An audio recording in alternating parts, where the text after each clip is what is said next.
अगर आप एक एपीएस कंपनी की तलाश में हैं या फिर कोई भी बैंक का सीएसपी लेना चाहते हैं, जैसे कि एसबीआई का सीएसपी बहुत ही डिमांड में है, चाहे वहाँ पर कमाई हो ना हो, प्रेशर हो, लोगों को कुछ नहीं दिखता है, बस एसबीआई सीएसपी में मुझे घुसना है। तो 2024 में नए साल के पहले दिन में ये नियम लागू हो चुका है। एनपीसीआई ने इसे ऑलरेडी डिक्लेयर कर चुका है। कुछ कंपनियां जो है कुछ महीने या फिर कुछ दिन बाद कर सकती हैं, बट कुछ कंपनियां ऑलरेडी चालू कर दिए हैं। तो ये रूल कौन सा है आपको जानना चाहिए, क्योंकि ऑलरेडी एसबीआई सीएसपी ये रूल को फॉलो कर रहे हैं। जैसे कि आपको पता होगा एसबीआई सीएसपी कितना डिमांड में है, तो उस एसबीआई के सीएसपी हिसाब से जो चलता है उस हिसाब से अभी एपीएस कंपनियां भी चली है। तो कौन सा वो रूल है तो आपको जानना चाहिए, ताकि आपको आगे चल के कोई भी डिफ़िकल्टी ना हो। तो रूल ये है कि जैसे कि आप अपने शॉप खोलते हो, अगर आपके पास एक एसबीआई का सीएसपी है तो वहाँ पर सबसे पहले आप क्या करते हो, कंप्यूटर शॉप यानी कि आपका जो लैपटॉप है ओपन करते हो। ओपन करने के बाद आपका फिंगर देने के बाद ही आपका वो लॉगिन होता है। उसके बाद क्या होता है, वो कुछ ही मिनट तक चलता है,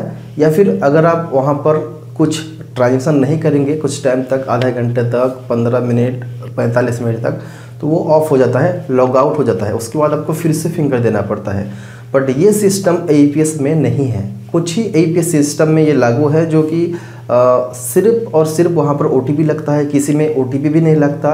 लेकिन अभी सभी एपीएस कंपनी वालों को ये निर्देश किया गया है, और सभी एपीएस कंपनी वाले ये मानेंगे भी कि वो जब भी अपने यूज़र को यूज़र क्रेडेंशियल देंगे, तो वो यूज़र जब डालेगा क्रेडेंशियल, आईडी पासवर्ड डालेगा, तो वो ओटीपी तो डालेगा, साथ में फिंगरप्रिंट भी देगा।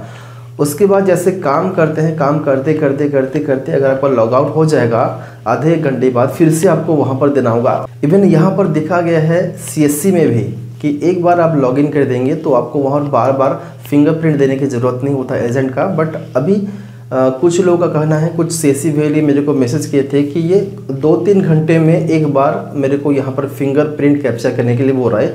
तो ये स्टेट वाइज वेरी हो सकता है, लेकिन मेरे को नहीं लगता कि ये हर बार आपको पर ट्रांजेक्शन आपको देना होगा। ये हाँ, कुछ एपीएस कंपनी जो है विदाउट ओटीपी और विदाउट कोई पिन में भी लॉगिन हो जाता है, उसको रिस्ट्रिक्ट करने के लिए मेरे हिसाब से एनपीसीआई ने रूल निकाला है, और ये बहुत ही अच्छा रूल है। तो अगर आप भी एक एपीएस कंपनी की तलाश में हैं और आपको एक अच्छी और ट्रस्टेबल कंपनी नहीं मिल रही है, तो मेरे पास एक एपीएस कंपनी है, यानी कि मेरे पास भी एक एपीएस कंपनी का आईडी है जो मैं आपको दिला सकता हूँ। यहाँ पर नंबर है, आप कांटेक्ट कर सकते हैं, नीचे भी आपको नंबर मिल जाएगा। काफ़ी सारे लोगों का कहना ये होता है कि वहाँ पर केवाईसी थोड़ा सा स्लो होता है। स्लो होगा क्योंकि वहाँ पर आप ही का गलती होता है। काफ़ी सारे लोग ये करते हैं। पहली गलती तो ये कि उनका शॉप है, आपका शॉप हो ना हो कोई दिक्कत नहीं, आप अपने घर से भी काम कर सकते हैं। बट आप जो वहाँ पर केवाईसी करते समय जो दुकान का नाम डालोगे, आपका शॉप यानी कि आपका घर के बाहर भी एक छोटा सा बोर्ड ही सही, 2x3 का, आपको उस नाम में एक बोर्ड होना चाहिए। सबसे ज़रूरी बात तो ये है। और बाहर का वीडियो और अंदर का वीडियो आपको डालना होता है, तब जाके आपका केवाईसी अप्रूव होता है। कई सारे लोगों का आधार कार्ड में और बैंक पासबुक के नाम अलग अलग होता है, तो उसमें भी नहीं चलता, तो उसमें आपको ठीक करना चाहिए।